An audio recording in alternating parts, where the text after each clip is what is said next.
Hello दोस्तों, नमस्कार। आप सभी का स्वागत हमारे channel Hindi GS practice class by Hemlata पर। तो हम लोग क्या पढ़ रहे थे हिंदी में स्वर पढ़ रहे हैं। तो कितना हो गया था? स्वर के भेद हो गए थे। कौन कौन सा हुआ था? पहला स्वर क्या हुआ था? मूल स्वर, दूसरा दीर्घ स्वर और तीसरा क्या हुआ था? संयुक्त स्वर हो गया था। आज पहली हेडिंग डालते हैं मूल स्वर। वर्णमाला डाल लीजिए।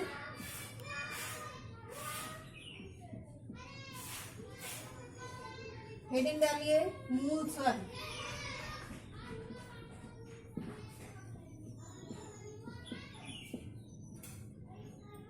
पहला हो गया मूल स्वर।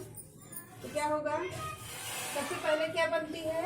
मूल स्वर में सबसे पहले समझते हैं हम लोग। ऐसे पहले क्या बनेगा? पहले जड़ बनती है, तभी तो पौधा तैयार होता है। तो पहले क्या होगा? पहले मूल होगा। मूल जड़ सबसे पहले बनती है। उसी प्रकार से जो स्वर सबसे पहले बने, मूल स्वर में सबसे पहले क्या बनती है? पहले जड़ बनेगी, फिर क्या बनेगा? फिर ही तो पौधा बनता है। तो समझ लीजिए, पहले मूल हो गया, मूल स्वर आएगा। तो फिर यहाँ पे लीजिए जड़ सबसे पहले बनती है। ऐसे में आप लोगों को समझना आसान होगा। बनती है, फिर क्या होगा?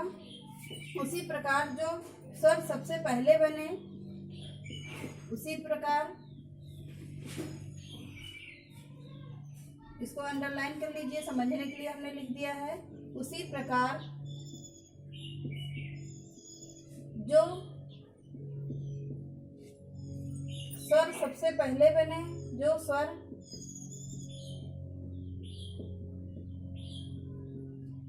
सबसे पहले बने,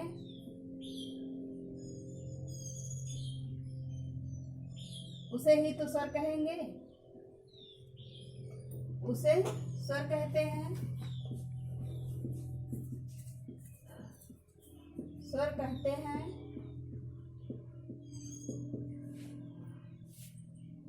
पूरे पौधे का आधार क्या होता है? समझिए, पूरे पौधे का आधार क्या होगा? अगर जड़ नहीं रहेगी तो पौधा नहीं तैयार होगा। तो पूरे पौधे का आधार केवल जड़ होता है। समझने के लिए ऐसे इसको भी अंडरलाइन करके लिख लीजिएगा। पूरे पौधे का अर्थ, पूरे पौधे का आधार क्या होगा? आधार जड़ ही होता है, जड़ होता है।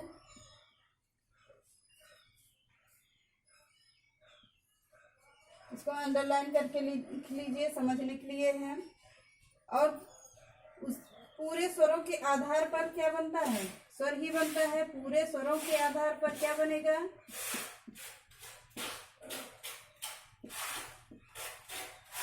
पूरे स्वरों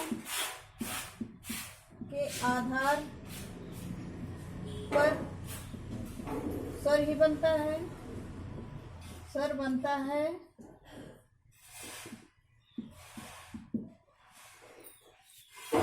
आधार स्वर, हेडिंग डाल लीजिए आधार स्वर।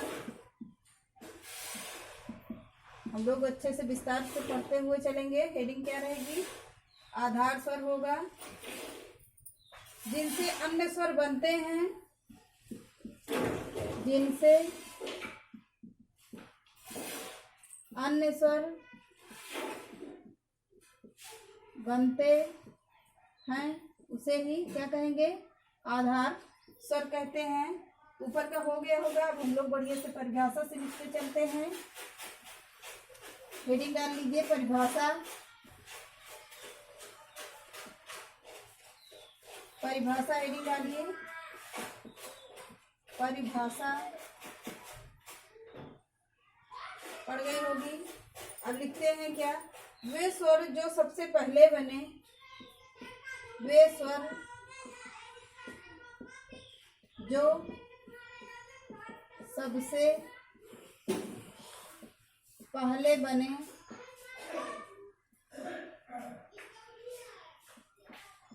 पहले बने तथा अन्य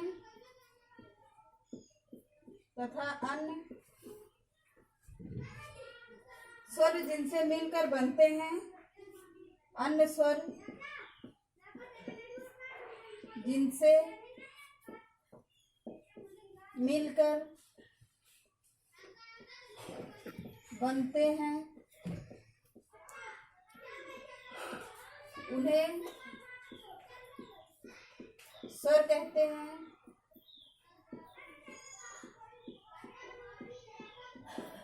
उन्हें क्या कहेंगे? स्वर कहेंगे। जैसे स्वर में क्या आ गया? आ,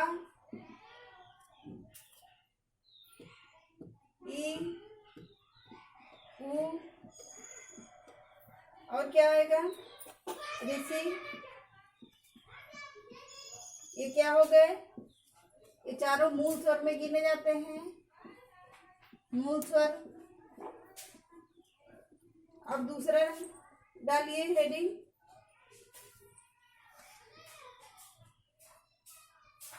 हेडिंग डाल लीजिएगा दीर्घ स्वर। दीर्घ स्वर देखिए, उसमें एक ही मूल स्वर को दो बार जोड़ने पर एक ही मूल स्वर को दो बार जोड़ने पर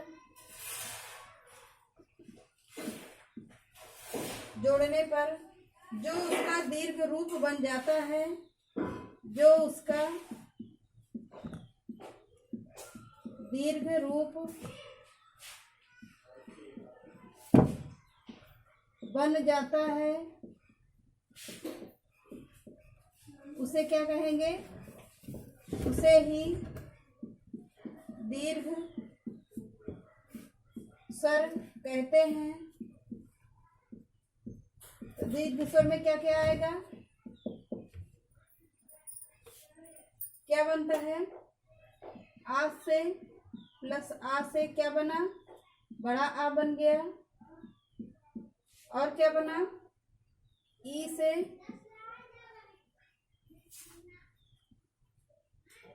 क्या बना? बड़ी ई बन गई।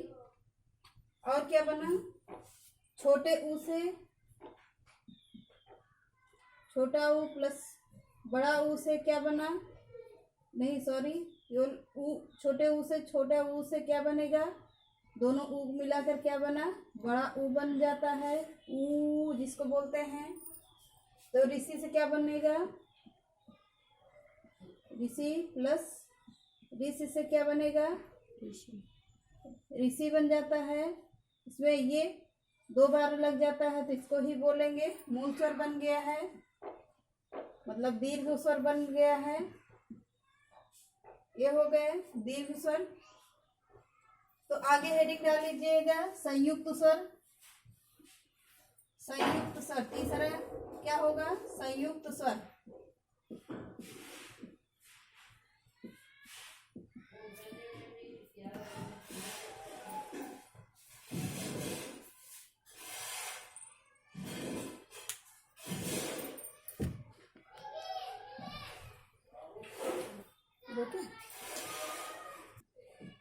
चलिए संयुक्त स्वर में क्या होगा? संयुक्त में जुड़ा हुआ स्वर होता है। जुड़ा हुआ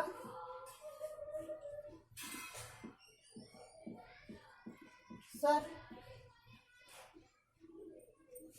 जुड़ा हुआ स्वर होगा। कम से कम दो जुड़े हुए, कम से कम दो जुड़े हुए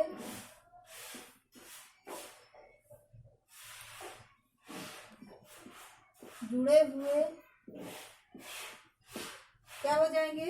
कम दो स्वर जुड़े हुए रहे। अब इसकी परिभाषा डालिए। इतना हो गया होगा, घटा देते हैं। परिभाषा हेडिंग डालिए।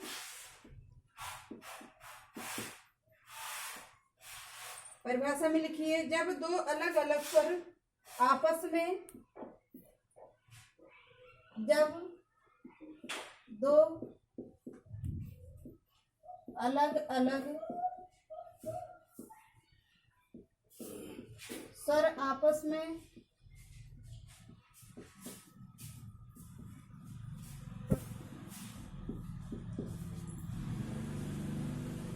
जुड़कर एक नया स्वर, जुड़कर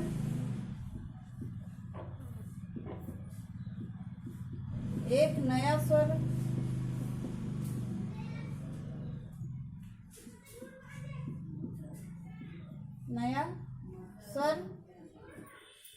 बना लेते हैं तो बस